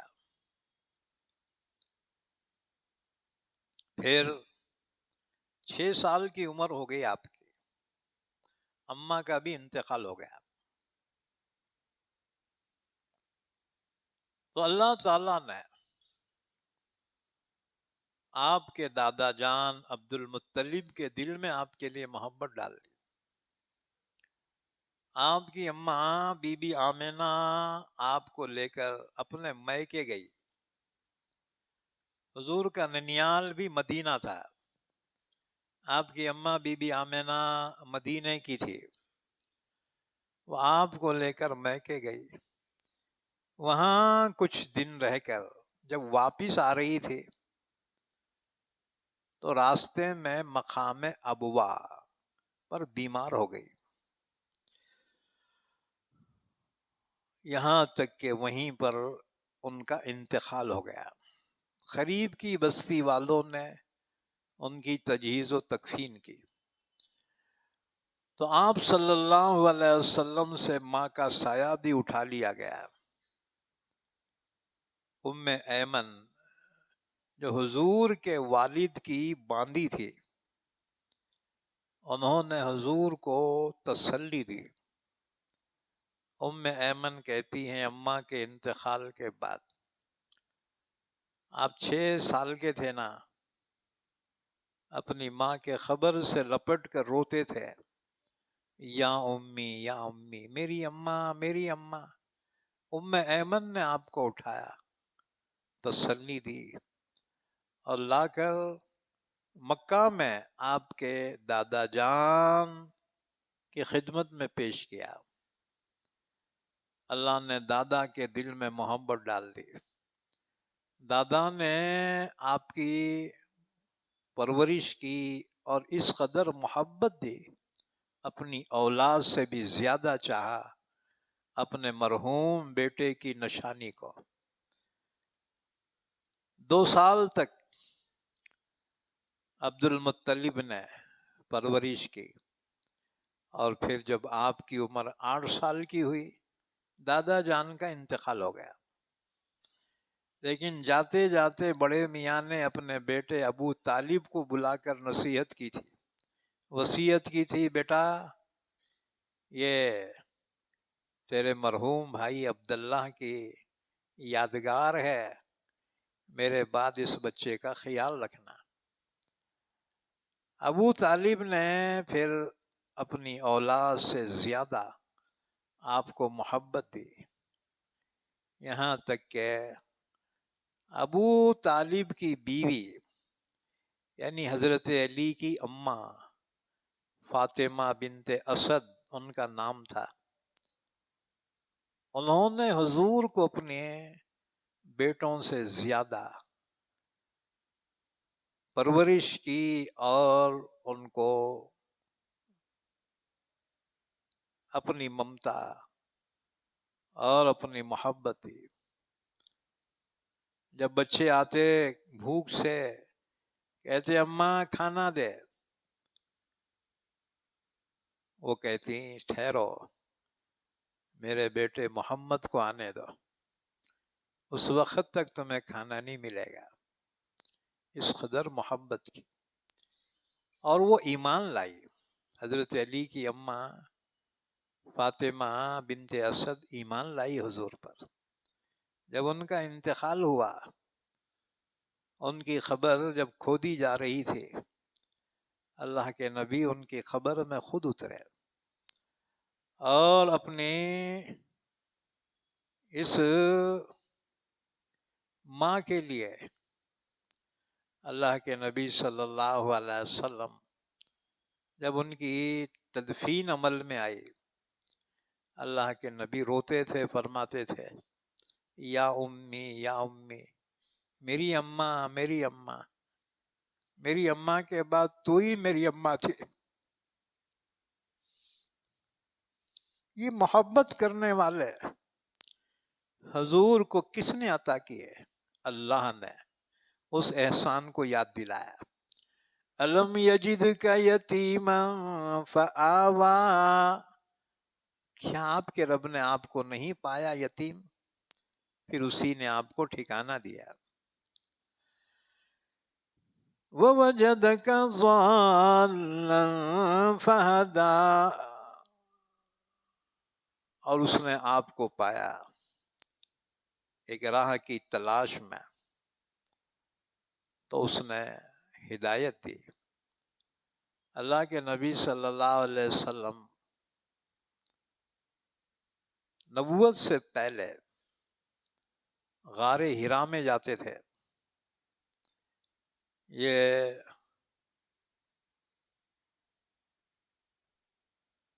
جبل نور کہلاتا ہے، اس پہ غار ہے، اس سے غار ہیرا کہتے ہیں۔ تو حضور نبوت سے پہلے اس غار میں جاتے تھے، ہفتوں وہاں رہتے تھے، گھر کو آتے توشہ لے جاتے، پھر رہ جاتے وہاں۔ کبھی ام المومنین حضرت خدیجہ رضی اللہ عنہا اس پہاڑ پہ آپ کا توشہ لے جاتی تھی۔ ہاں جی، کیا طاقتور ہوں گے اس زمانے کی عورتیں، اب تو مرداں چڑھے تو سانس آتا ان کو۔ ہاں جی، وہ غار ہیرا۔ حضور کی عبادت کیا تھی جب کہ ابھی نماز فرض نہیں ہوئی تھی؟ تو حدیث میں ہے آپ کی عبادت وہاں تحنس، تحنس یعنی غور فکر کرتے تھے، یہ کائنات کو کس نے پیدا کیا، کون ہے اس کا خالق، کون ہے اس کا مالک، یہ غور فکر کرتے تھے۔ ایک دن اسی حالت میں تھے کہ جبریل امین آئے اور پھر آپ کی نبوت کا اعلان ہوا اور قرآن کریم کی ابتدائی 5 آیتیں نازل ہوئی۔ اللہ نے وہ احسان یاد دلایا۔ وَوَجَدَكَ ضَالًّا فَهَدَىٰ، اور اس نے پایا آپ کو ایک راہ کی جستجو میں، تو اس نے آپ کو ہدایت دی۔ وَوَجَدَكَ عَائِلًا فَأَغْنَىٰ، اور آپ کے رب نے آپ کو پایا مفلس، تنگ دست، کیونکہ آپ کی نہ کوئی زمین تھی، نہ جائیداد تھی، نہ کوئی تجارت تھی۔ ہاں، آپ کے والد نے ایک باندی چھوڑی تھی ام ایمن، اور کچھ نہیں تھا، بہت غریب تھے آپ۔ تو اللہ نے آپ پر ایسا کرم فرمایا کہ مکے کی سب سے مالدار خاتون حضرت خدیجہ سے آپ کا نکاح ہو گیا۔ تو حضرت خدیجہ نے اپنا سارا مال حضور کے سامنے پیش کر کے کہا، اے میرے شوہر نامدار، یہ مال میرا ہے، آج سے یہ مال آپ کا ہو گیا، آپ جہاں چاہے اس کو خرچ کیجئے، مال خدیجہ کا ہوگا، ہاتھ آپ کا ہوگا۔ تو حضور نے کیا کیا اس مال سے؟ غریبوں کی مدد کی، بیواؤں کی مدد کی، یتیموں کی مدد کی، مسافروں کو کھانا کھلاتے تھے، بھوکوں کو کھانا کھلاتے تھے۔ وَوَجَدَكَ عَائِلًا فَأَغْنَى، آپ کے رب نے آپ کو پایا مفلس تو آپ کو مالدار بنا دیا. فَأَمَّا الْيَتِيمَ فَلَا تَقْهَرْ، اللہ کی نعمتیں یاد دلا کر آپ کو حکم دیا جا رہا ہے، لہذا آپ یتیم پر پریشر مت ڈالیے، یتیم پر ظلم اور جبر مت کیجیے، اپنی یتیمی کو یاد کرو. ہاں جی، لہذا یتیموں پہ رحم کرو. تو اللہ کے نبی صلی اللہ علیہ وسلم نے فرمایا کہ مسلمانوں کا سب سے بہترین گھر وہ ہے جس میں کوئی یتیم ہو اور اس کے ساتھ حسن سلوک کیا جا رہا، اور سب سے بدتر ہے وہ گھر جس میں یتیم ہو اور اس پر ظلم کیا جا رہا. لہذا اپنے رشتوں میں، برادری میں کوئی یتیم بچہ ہے یا بچی ہے تو اس کو اپنی سرپرستی میں لو، اس کی تعلیم تربیت میں حصہ لو، اور جب وہ شادی کے قابل ہو جائے تو اس میں مدد کرو. یتیم بچیوں کی شادیاں ہوتے ہیں نا جی، اس میں مدد کرو. ہاں جی، اللہ کے نبی نے فرمایا جو شفقت سے یتیم کے سر پہ ہاتھ رکھے، اس ہاتھ کے نیچے جتنے بال آئے اللہ اتنی نیکیاں اس کو عطا فرماتا ہے. تو یتیموں کے ساتھ اچھا سلوک کرو. وَأَمَّا السَّائِلَ فَلَا تَنْهَرْ، اور جو مانگنے والا آئے اس کو جھڑکو مت، جھڑکی مت دو مانگنے والوں کو. اب لوگ کہتے ہیں ارے ہٹا کٹا ہے، کئی کو مانگ رہا، جا رہے کم. وہ تیرا کام نہیں ہے، وہ اللہ پوچھیں گا. تجھے حکم ہے مانگنے والے کو دے دے، زیادہ نہیں تو کم سے کم دے دے اس کو. وَأَمَّا السَّائِلَ فَلَا تَنْهَرْ، حضرت عیسیٰ علیہ السلام نے فرمایا اگر مانگنے والا گھوڑے پہ بیٹھ کے آیا اور اس کی لگام چاندی کی ہے پھر مانگ رہا اللہ کے نام پہ دو، عیسیٰ علیہ السلام نے فرمایا اس کو دو، کیونکہ ہمیں حکم ہے مانگنے والے کو دینے کا. اب رہ گئی بات انہیں اس قابل ہے یا نہیں ہے، وہ اللہ پوچھیں گا، اللہ اس کو سزا دیں گا. تمہیں حکم ہے تم دے دو. وَأَمَّا بِنِعْمَةِ رَبِّكَ فَحَدِّثْ. اچھا، اللہ کے نبی صلی اللہ علیہ وسلم کی سخاوت دیکھیے. ایک مرتبہ ایک صحابی نے حضور کو ہدیے میں جھبا دیا. وہ جھبا اتنا پیارا تھا، حضور وہ جھبا پہن کے خطبہ دیا. نماز کے بعد ایک بچہ آیا چھوٹا، اس نے کہا السلام علیکم یا رسول اللہ، میری اماں سلام بولی تمہارے کو، اور بولی وہ جھبا پہنے سو دے دو بولی ذرا تبرک کے واسطے. حضور نے فرما بیٹا میرے پاس اس جھبے کے سوا دوسرا جھبا ہی نہیں ہے، حالانکہ آپ کے صدقے میں ساری کائنات پیدا کی گئی، لیکن آپ نے اپنے پاس کچھ نہیں رکھا، جو آیا امت کو دے دیا، امت پہ خرچ کیا. تو حضور نے فرمایا میرے پاس یہ جھبے کے سوا دوسرا نہیں ہے.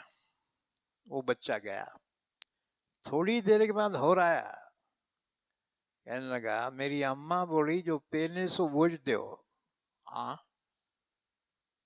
بعض منگنے والے بہت کھٹ رہتے، گھر تک آتے دیونا مامو دیونا مامو، ہمارے گھر تک آتے پیچھا نہیں چھوڑتے. تو بچہ آ کے بولا میری اماں بول رہی جو پینے سو وہ جھبا دو. اللہ کے نبی صلی اللہ علیہ وسلم فرمایا اچھی بات ہے. وہ بچے کو لے کر اپنے گھر گئے اور گھر کے اندر سے آپ نے وہ جھبا اتارا، اس بچے کو دیا، جا بیٹا اپنی اماں کو دے دے. اب تیبند پہ حضور بیٹھے ہوئے گھر میں، اذان ہو گئی نماز کے لیے. جب آپ کو آنے میں تاخیر ہو گئی، حضرت بلال پہنچے، آواز دی یا رسول اللہ صلی اللہ علیہ وسلم، نماز تیار ہے، آپ کا انتظار ہو رہا ہے. حضور نے فرمایا بلال میرے پاس پہننے کے لیے کوئی قمیص نہیں ہے. بلال نے جھانک کر دیکھا تو اللہ کے محبوب صلی اللہ علیہ وسلم صرف تہبند پر ہیں.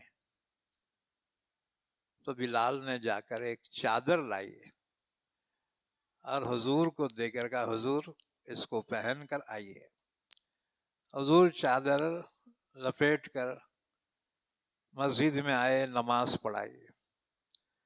ادھر اللہ نے جبرائیل کو بھیجا، جبرائیل قرآن کی آیت لے کر نازل ہوئے. آیت شریفہ میں اللہ نے فرمایا وَلَا تَجْعَلْ يَدَكَ مَغْلُولَةً إِلَىٰ عُنُقِكَ وَلَا تَبْسُطْهَا كُلَّ الْبَسْطِ فَتَقْعُدَ مَلُومًا مَحْسُورًا. اللہ نے فرمایا میرے حبیب اتنی کنجوسی بھی نکو کرو کہ اپنے ہاتھاں گردن سے لگائے، میرے پاس کچھ بھی نہیں ہے. اتنی کنجوسی مت کرو. وَلَا تَبْسُطْهَا كُلَّ الْبَسْطِ اتنی خیرات بھی نکو کرو، ہے سو پورا دے دیے، یہاں تک کہ پہنے سو خمیز بھی دے دیے. اب بیٹھے ہوئے ہیں افسوس کرتے ہوئے.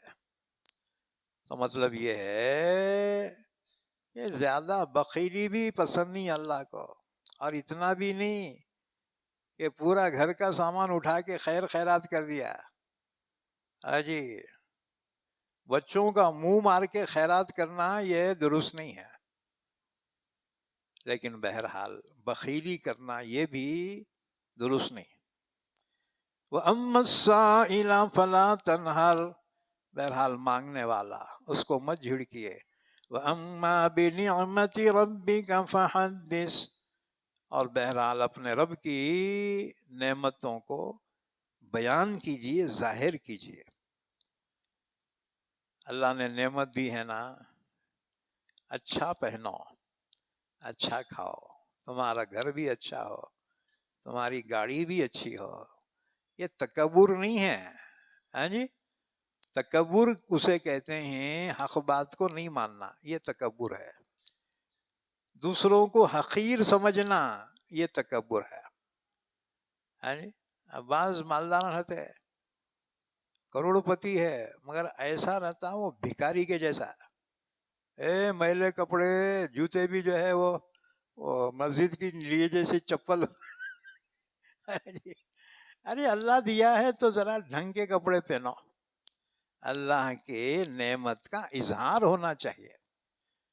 وَأَمَّا بِنِعْمَةِ رَبِّكَ فَحَدِّثْ اور بہرحال اپنے رب کی نعمت کو آپ بیان کیجئے، ظاہر کیجئے. تیسری صورت ہم نے پڑھی تھی سورہ الم نشرح. اللہ تعالیٰ نے فرمایا بسم اللہ الرحمن الرحیم الم نشرح لک صدرک. اے نبی صلی اللہ علیہ وسلم کیا ہم نے نہیں کھول دیا آپ کے سینے کو؟ یہ شرح صدر سے کیا مراد ہے؟ تو اس سلسلے میں مسلم شریف کی حدیث ہے، رسول اللہ صلی اللہ علیہ وسلم بچپن میں بچوں کے ساتھ تھے. اچانک جبریل امین آئے اور آپ کو پکڑا اور زمین پہ لٹا دیا اور آپ کے سینے کو پھاڑ دیا، چیر دیا، اور اندر سے خون کا لوٹھڑا نکال کر پھینک دیا اور کہا یہ شیطان کا حصہ تھا جس کو میں نے نکال دیا. پھر ایک تشت میں زمزم کے پانی سے دل کو دھویا اور پھر اندر رکھ کر سینے کو جوڑ دیا۔ یہ واقعہ اس وقت کا ہے جب آپ کی عمر 4 سال کی تھی، جب آپ اپنی دائی حلیمہ کے یہاں ان کے گاؤں میں رہتے تھے۔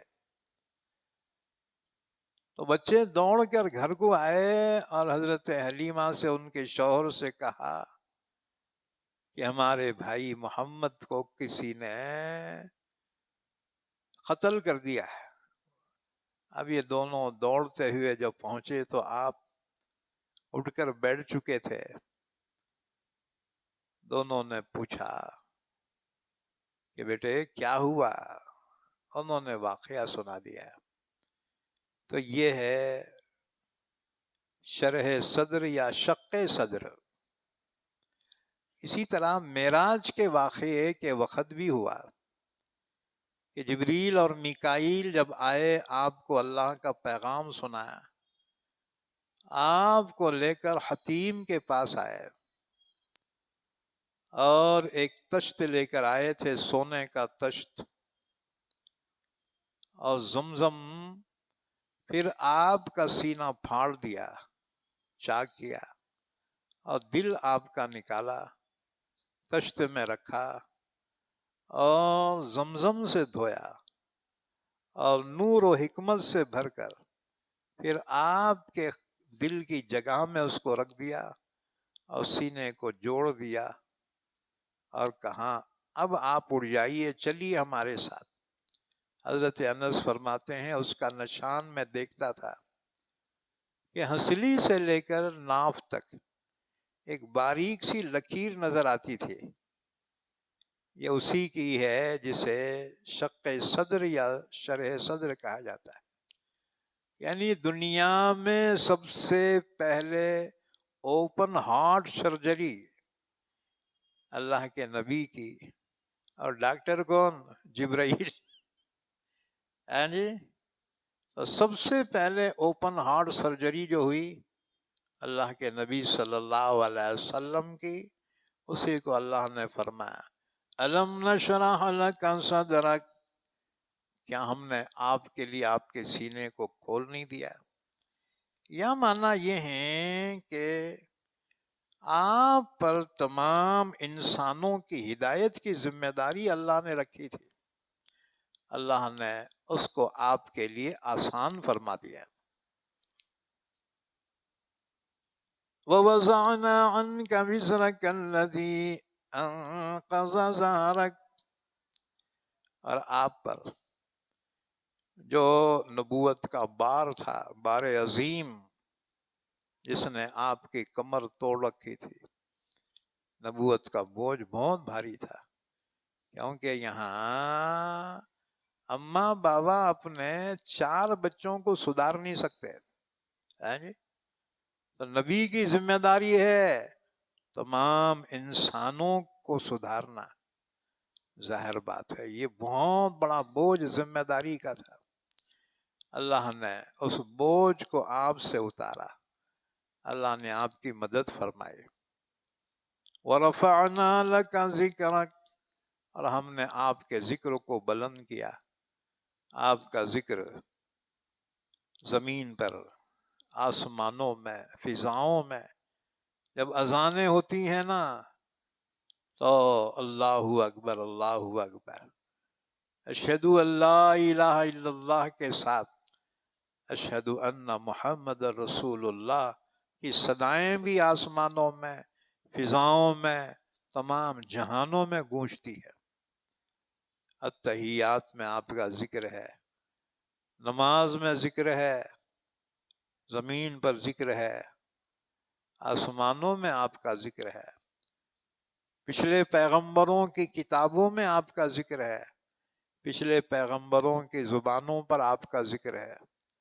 وَرَفَعْنَا لَكَ ذِكْرَكَ، ہم نے آپ کے لیے آپ کے ذکر کو، آپ کے نام کو بلند کیا۔ فَإِنَّ مَعَ الْعُسْرِ يُسْرًا، إِنَّ مَعَ الْعُسْرِ يُسْرًا، تکلیف سے گھبرانا نہیں، ہر تکلیف کے بعد آسانی ہے، پھر تکلیف کے بعد پھر آسانی۔ فَإِذَا فَرَغْتَ فَانْصَبْ، آپ دن بھر اللہ کے دین کی دعوت میں تھک جاتے ہیں، تو پھر آپ جو ہے رات بھر عبادت میں تھک جاتے ہیں، تو اللہ نے فرمایا دن بھر اللہ کے دین کی دعوت کرو، دعوت دو، اور رات میں اللہ کے حضور کھڑے ہو جاؤ، رات آپ کی عبادتوں میں گزرے۔ وَإِلَىٰ رَبِّكَ فَارْغَب، اور اپنے رب کی طرف رغبت کیجیے، یعنی دن میں تو اللہ کے دین کی محنت اور رات میں عبادت میں گزاری۔ الحمدللہ آج کی تینوں صورتوں کی تفسیر مکمل ہو گئی۔ آئندہ رمضان میں جو تفسیر ہوگی وہ بعد ظہر کی ہوگی انشاءاللہ تعالی۔ درود شریف پڑھ لیں، دعا فرما لیں۔ اللہم صلی علی محمد وعلی آل محمد بارک وسلم۔ اے اللہ ہمارے گناہوں کو معاف فرما، ہماری خطاؤں سے درگزر فرما۔ اے اللہ ہم سب کو علوم قرآن عطا فرما، قرآن پاک کو سمجھنے کی، عمل کرنے کی توفیق عطا فرما۔ یا اللہ ہمارے اہل و عیال کی، ہماری اولاد کی، اولاد کی اولاد کی، سب کی حفاظت فرما۔ جب تک زندہ رکھ ہم تمام کو اسلام پر زندہ رکھ، اور خاتمہ ایمان پر فرما۔ اے اللہ آنے والے ماہ رمضان کے روزے رکھنے کی توفیق عطا فرما، تراویح ادا کرنے کی توفیق عطا فرما، مالداروں کو زکوٰۃ، صدقات، خیرات دینے کی توفیق عطا فرما۔ وصلی اللہ علی نبینا محمد وعلی آلہ وصحبہ اجمعین برحمتک یا ارحم الراحمین۔